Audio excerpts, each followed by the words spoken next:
Hey everybody, it's Adventure Dad and Adventure Girl here again with the Family Adventure. We've got something a little bit different today. Yep. This was a little bit unplanned. It was something we had talked about, something we've done previously. But we kind of spur of the moment decided to get back into it. What we're looking at here, that's an old chicken coop we've had for a few years now. We used to raise some laying hens. Unfortunately, they had a bad experience with some of the local dogs here.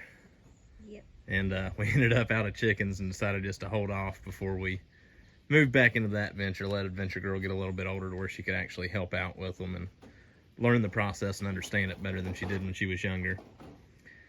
So what we're going to be trying to do today is we're going to try and fence this back out, a pen here behind our building, look at getting some more hens at some point.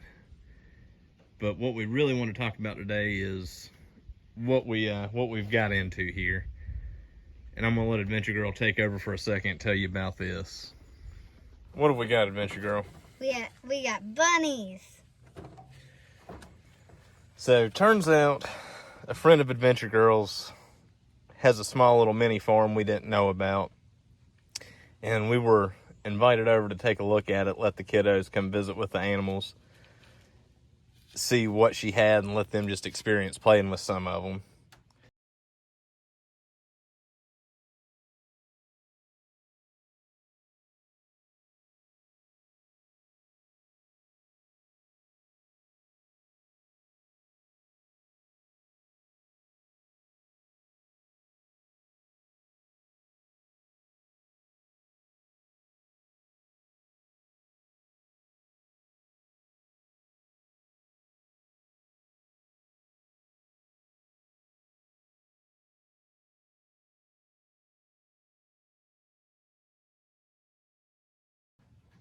And what we ended up with is a pair of red New Zealand rabbits here. Yep.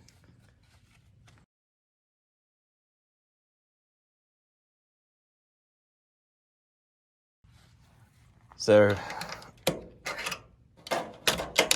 because I've had rabbits in the past and really wanted to have the kids experience that, I was getting back into meat rabbits anyways. I let Adventure Girl and Adventure Bear both pick out a rabbit here. So who have we got, Adventure Girl? So this one right here that has its head poked out is Sunflower. So this is Adventure Girl's rabbit, Sunflower, right there. Yes. And who's in the back hiding? The one in the back is Adventure Bear's. Her name is Judy. So we've got Judy and Sunflower are the two females that Adventure Bear and Adventure Girl picked out. Yes. So if everything goes as planned here and they're able to keep up with these rabbits, help take care of them, Adventure Girl does a good job with feeding them, keeping them water, coming out here and handling them. We'll be looking at getting a male, and I think Mama Bear is planning on getting her a female also. So we'll get different bloodlines going there between the male, these two, and the third female. And we'll try our hand at breeding some rabbits and see what we can do for meat rabbits.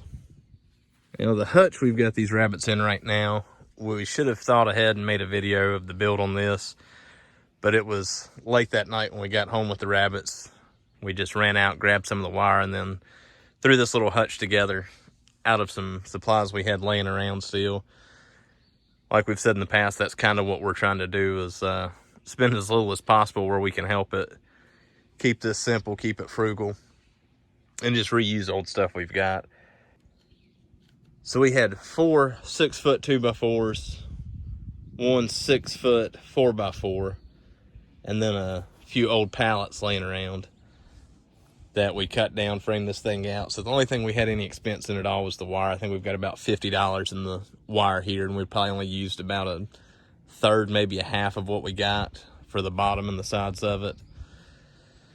The feeder and the 2 water bottles on the outside was what we had previously from when we'd done rabbits in the past. The hardware on the door was just some old cabinet hardware we had from other projects. But we threw this together late the other night, got the rabbits in it, because the only thing we had was one of the old rabbit hutches from years ago, and as you can see, it's kind of in rough shape. It needs to be redone. We didn't want to leave them in there, especially since it was a little rickety. Wire was starting to go in some spots. Some of the staples had pulled out from where it's been moved around.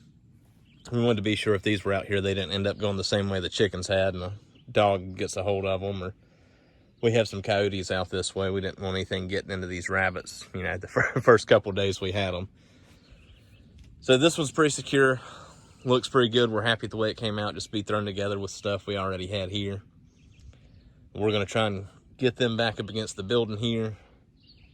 Get this fence laid out so at least there's another layer of protection where nothing's going to come in through the fence, then try to get into the hutch.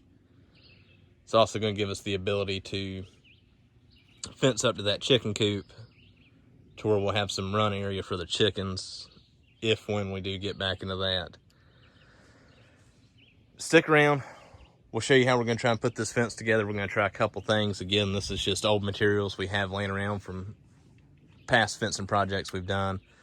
So we're looking at some pallets. We've got a couple cow panels, some old woven wire, some old chicken wire. We're just going to see what we can put together. I think we've still got a couple handfuls of metal fence posts and a couple 3 or 4 inch cedar posts.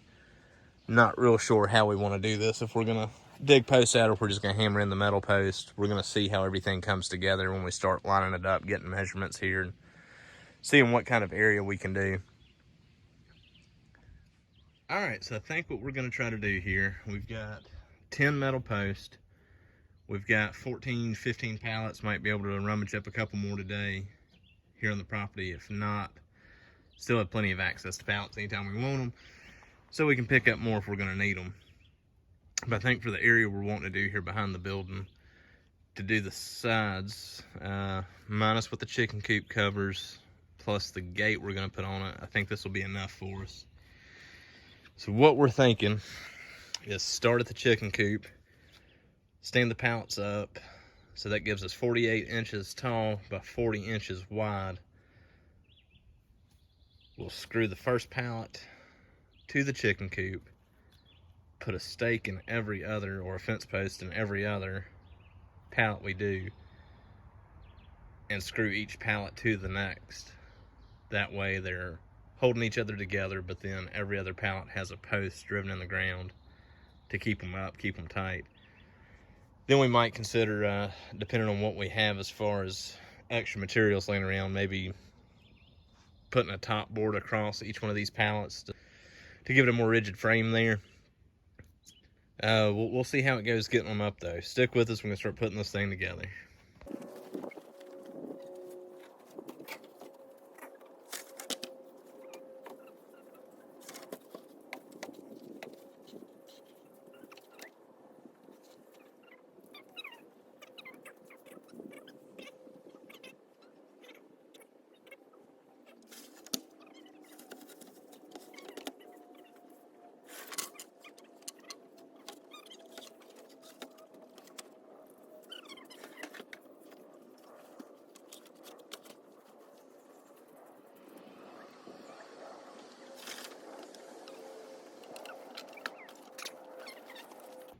All right, rough layout of what we're looking. 3 pallets, 6 pallets, 3 pallets, and an old gate we had.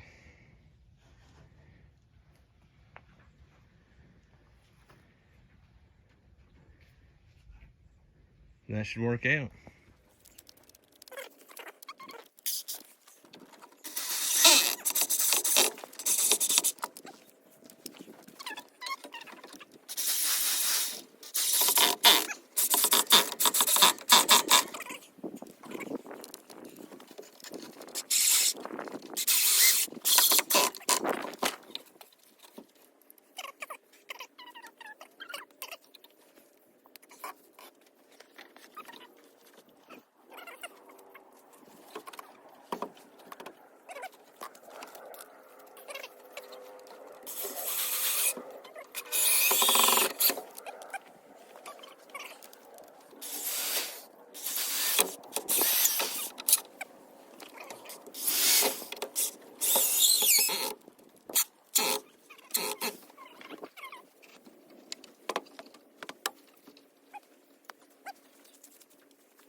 All right, hutches are up against the building.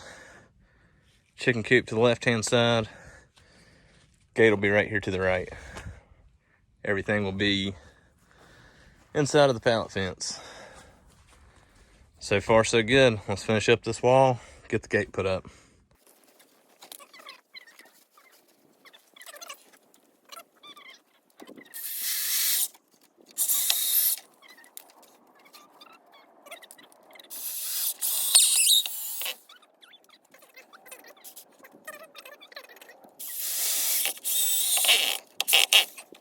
So there's the fence. We're gonna go back around the inside of it with 48-inch chicken wire.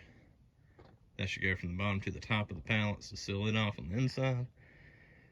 We're going to go back and put in a few of the metal fence posts to hold that wall up straight. It's wanting to tilt a little bit. Then on this side, that'll be where the gate is.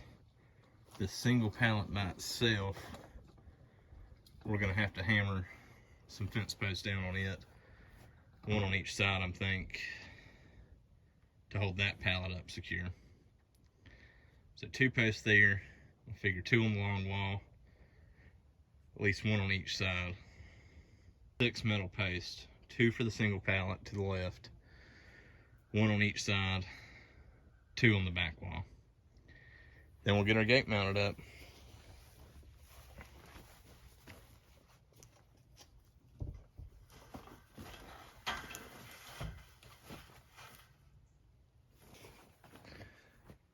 Gate will sit right there. We should be pretty good. 7 metal posts. We'll do 2 for the single pallet here at the end. 1 next to where the gate's gonna mount. 1 on the side wall. 2 down the back wall. 1 on the wall at the chicken coop. That'll give us a total of 7 metal fence posts.